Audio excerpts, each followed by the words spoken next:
Korban selamat menceritakan kisahnya ketika berada di kapal Cantika 77 terbakar.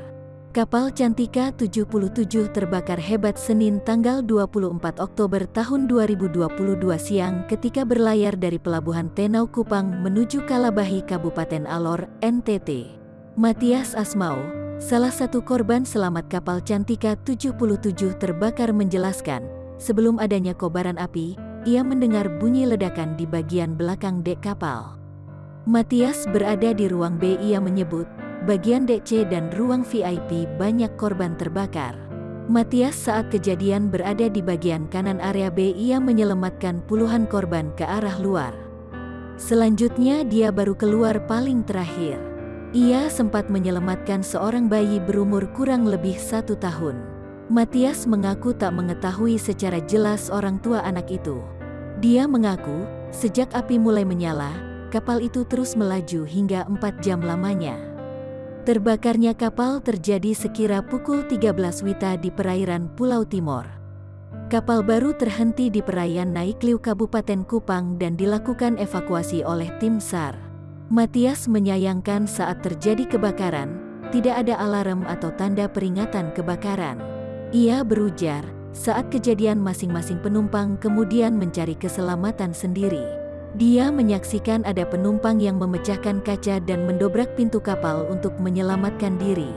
Dia mengaku bersyukur selamat dari musibah nahas itu meski berjam-jam bertaruh hidup dan mati di lautan.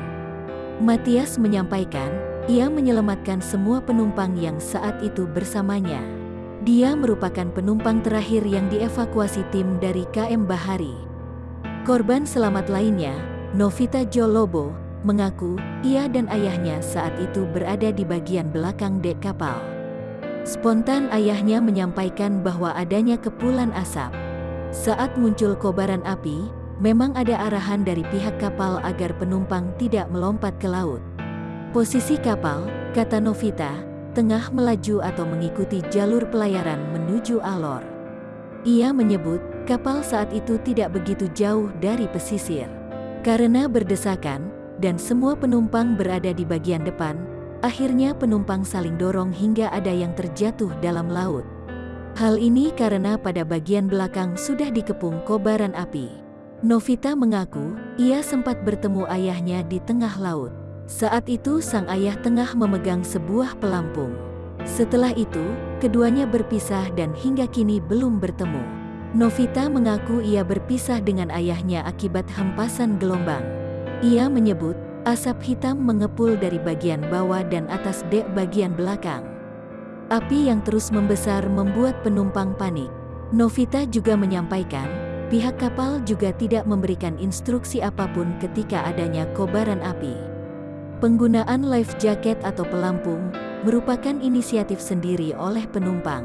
Ia mengaku terombang-ambing di laut hingga sekira pukul 17 WITA sejak kejadian pukul 13 WITA. Ia memperkirakan lebih dari 2 jam ia bersama penumpang lainnya berada di lautan. Saat ini Novita mengaku tengah menunggu kabar ayahnya yang kini belum diketahui keberadaannya.